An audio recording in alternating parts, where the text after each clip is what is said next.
നമ്മളെക്കാളൊക്കെ senior ആയിട്ടുള്ള ചില mimicry കലാകാരന്മാർ നമ്മുടെ ഇന്ത്യയിൽ തന്നെ ഉണ്ടായിട്ടുണ്ട്. പലർക്കും അറിയില്ല ആ പേര്. അപ്പോൾ അത് ഈ സമയത്ത് ഇവിടെ പറയാതിരിക്കുന്നത് തെറ്റാണ്. വേണു മാധവ് എന്നാണ് അദ്ദേഹത്തിൻ്റെ പേര്.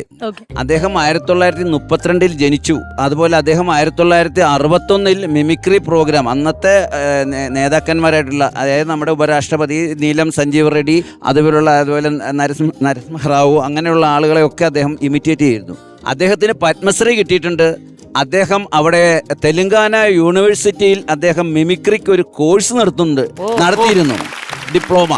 അപ്പോൾ അങ്ങനെ യൂണിവേഴ്സിറ്റിയിൽ മിമിക്രിക്ക് ഒരു കോഴ്സ് നമ്മളൊക്കെ കേരളത്തിനൊക്കെ മുമ്പ് ആന്ധ്രയിലുണ്ടായിരുന്നു എന്നുള്ളൊരു വലിയ സത്യമാണ്. അദ്ദേഹത്തിന് പത്മശ്രീയും ലഭിച്ചിട്ടുണ്ട്. ഇത്രയും വലിയൊരു കലാരൂപമല്ലേ ഇവരൊക്കെ നശിപ്പിച്ചത്. അല്ല സുരാജേ, ഇപ്പൊ മിമിക്രിയുടെ എഴുത്തച്ഛൻ സംസാരിച്ചു പ്രസാദേട്ടൻ, ഇനി മിമിക്രിയുടെ വള്ളത്തോൾ ടിനി സംസാരിക്കും. പക്ഷെ ആ ടീമിൽ എല്ലാവർക്കും വിവരമുണ്ട് കേട്ടോ. ഞങ്ങളൊക്കെ ബൗദ്ധികമായിട്ട് സംസാരിക്കുന്നവരാ, നിങ്ങളെ പോലെ ചീഞ്ഞ സാധനമല്ല, ബൗദ്ധികമായിട്ടുള്ള. ആദ്യാക്ഷരം കുറിക്കാനുള്ള അവസരം ഞാൻ ഒരുക്കി തരാം. പ്രസാദേട്ടാ ഒന്ന് ജോയിൻ ചെയ്യുകയാണെങ്കിൽ നമുക്ക് നമ്മുടെ ഏലിയൻ മിമിക്രിയുടെ ആദ്യാക്ഷരം കുറിക്കാം. ഓക്കെ.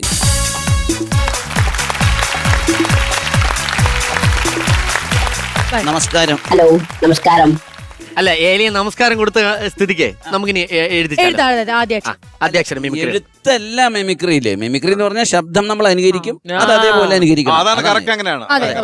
മനോജ്, ഒരു ശബ്ദം ഉണ്ടാക്കട്ടെ. ഉണ്ടാക്കൂ.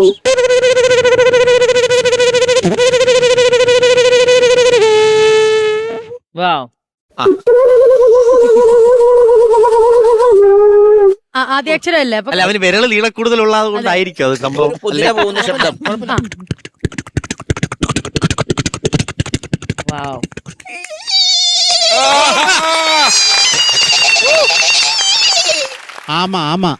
ആമയല്ലോ, അല്ല തമിഴ്. ശ്രമിക്കൂ.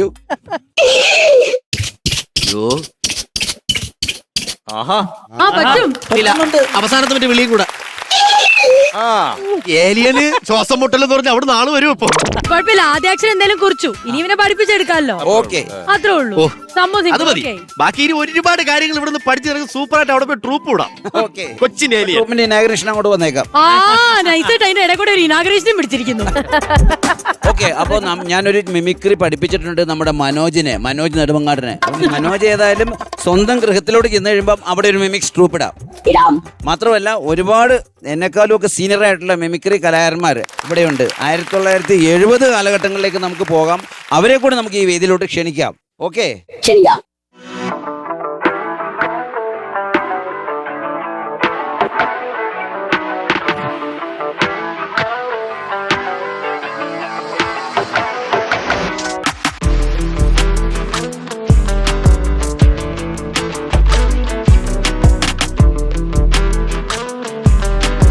ശാന്തിയിൽ ദിവസേന 3 കളികൾ.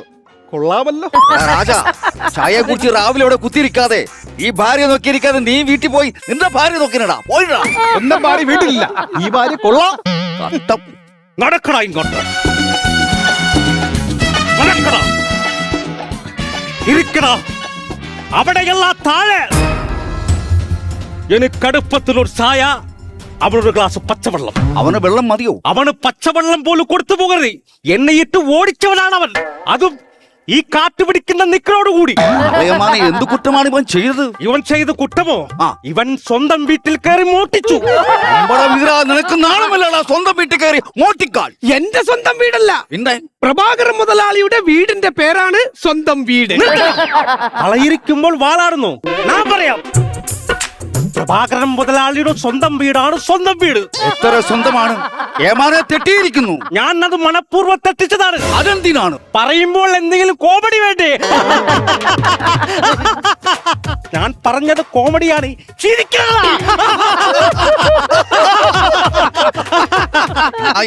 ചായ കുടി. ഈ ചായക്ക് ഒരു കളറില്ല. അത് ബ്ലാക്ക് ആൻഡ് വൈറ്റ് അല്ലേ? ഇത്രയും കളർ കിട്ടിയ ഏമാണ്ട ഭാഗ്യം. അലീക്ക, പേർഷ്യയിൽ പോയ സുധാകരനല്ലേ വരുന്നത്? അമ്പട സുധാകര, ശരിയാണല്ലോ.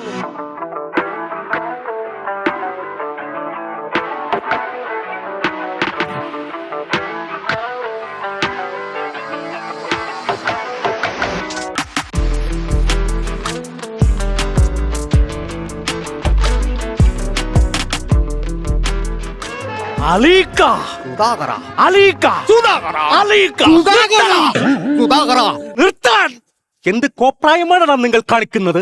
അലീക്കയ്ക്ക് ഞാനൊരു കൂട്ടം കൊണ്ടുവന്നിട്ടുണ്ട്. എന്ത് കൂട്ടമാണ്? പേർഷ്യയിൽ നിന്നും കൊണ്ടുവന്ന റേഡിയോ. പടച്ചോനെ, വർഷങ്ങളായിട്ട് ഞാൻ കാത്തിരുന്നതാണ് ഈ റാഡിയോ. സുധാകര, നിനക്ക് ഒരുപാട് പുണ്യം ഉണ്ടാകും, ഒരുപാട് പുണ്യം. അപ്പൊ ഇനി എല്ലാവർക്കും പാട്ട് കേട്ടിരുന്ന് ചായ കുടിക്കാം. ചിരിക്കണ്ട, അത് കാര്യമാണ് പറഞ്ഞത്.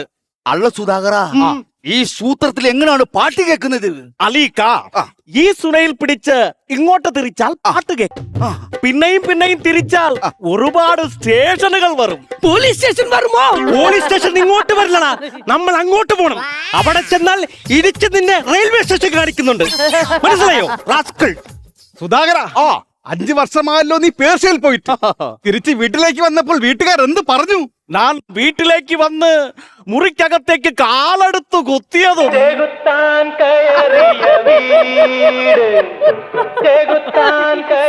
അലീക്ക, അങ്ങോട്ട് പിടിച്ച് തിരിക്കല്ലേ. ഞാൻ അങ്ങോട്ട് തിരിച്ചതല്ല, ഇങ്ങോട്ട് തിരിച്ചതാ. പേർഷ്യക്കാർ സുധാകര, എന്താണ് പേർഷ്യയിൽ ശമ്പളമൊക്കെ എങ്ങനെ ഉണ്ട്? എന്റെ കഷ്ടപ്പെട്ട പണിയാണെങ്കിലും എന്റെ ശമ്പളം കേട്ടാൽ നിങ്ങൾ ഞെട്ടും.